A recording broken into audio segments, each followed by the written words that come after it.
Today's job? Build a tugboat, or at least spend a day with the men who do. Men who often work around the clock, doing a job that makes civilized life possible for the rest of us. Garrett Rice. You're Garrett. Yeah, good to meet you. Oh, you're the big cheese. You can say that, maybe. Not really. Top dog, head honcho. Good. All right, great. Gloves. Safety glasses. You're gonna need it all. Hard hat. But I love the fact that you led with the knee pads. Yeah. You're gonna need them. So if all goes as planned today, as the proprietor of this, what would you like Americans to understand, just in a nutshell? So just the guys in the yard. These guys get up every morning at 4 o'clock. They get here between 5 and 6 every day, and they work 10, 12 hours a day, 6 to 7 days a week to build boats. Boats that serve, the harbors of the country, and that doesn't happen just overnight. They do the work that nobody knows. How many boats you got going on at any given Right time? now, we've got about 11 under construction now. You're building 11 boats at the same time? Yeah. How many employees you got? Almost 200, a little under 200. Holy cow, man. Everything I know about tugboats, man. Do you recall Scuffy, the tugboat, by any chance? I don't, no. Oh, it was a great book. I remember as a kid reading about tugboats, and it was so clearly presented as a love letter to unsung, unloved, unglamorous, but there's no maritime industry without them. Oh, that's incredible. Let's build a tugboat. Let's do it. Let's do it. All right. Put your hard hat on for me there. All right, hard hat. You would. We're going to work. Tugboats are modest in size, but enormous in importance. The $14 trillion global shipping trade is 100% dependent on tugs, and so are you. We all rely on goods and products brought to us on container ships, and none of those ships would be able to make it in and out of port without the assistance of a tugboat.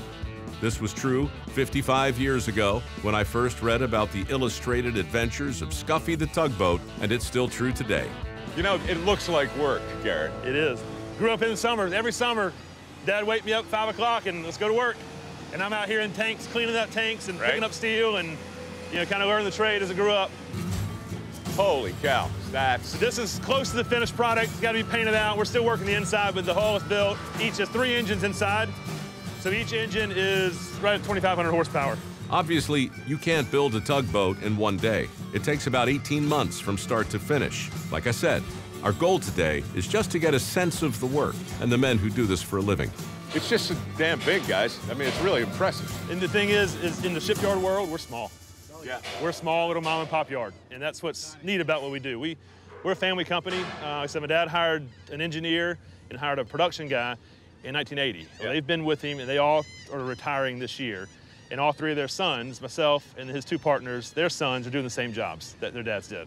Because we are a small family business, we have a small executive team, so we wear a lot of hats as well. You have an executive team. I guess you call it that. This is the executive team. All right. Braxton. This is Braxton? Hey, man. Nice to meet you. I'm Braxton. It's good to meet you. You too. I have it on excellent authority. You're going to be bossing me around today. I'm going to do my best. Would you? Absolutely. And what is your best on a scale of 1 to 10? 12. Is that right? 12, Is that right? The guy goes to a 12? But we don't want to kill you. Thank you. If you start messing something up, I'll let you know. Well, I'll just let you know right now I'm going to start messing something up. That'll work. How long have you been here? About 14 years. Really? Yes, sir. Still just trying it on? See how Yeah, it goes? I hadn't made up my mind yet. And how old are you, by the way? 34. 34 years old. That means, if I'm doing the math right, you started when you were 20? That's about right. My family owned shipyards. Yeah. I grew up around them, played in them, and I like boats. The shipyard is one of those places that simply looks like work. And Braxton is one of those guys who's simply got to do it. First thing we're going to do, make sure you can use the torch without blowing yourself up. All right. Man, I've held them before. Have I used one? Like for real, have I gone out into the world and Been welded? intimate with one. No. Well, it's time. I've not yet achieved intimacy with the torch. All righty. Turn a little bit of gas on, turn a little bit of oxygen on, and you want the flame to look like that. You want to hiss. These are what's called pad eyes. They come like this. We need to cut them out. So what I'm going to get you to do is cut this square out and cut the little tab hanging off out. All right. We want to get rid of it. Let the tool do the work, right? That's absolutely it. You simply can't build a tugboat without pad eyes. You'll see why in a minute. For now, check out my technique with the torch. He told me to get comfortable. It's hard to get comfortable with 4 foot of steel up your ass. Oh, well, there's worse things in life. Yeah? Like what? Well, 6 foot of steel.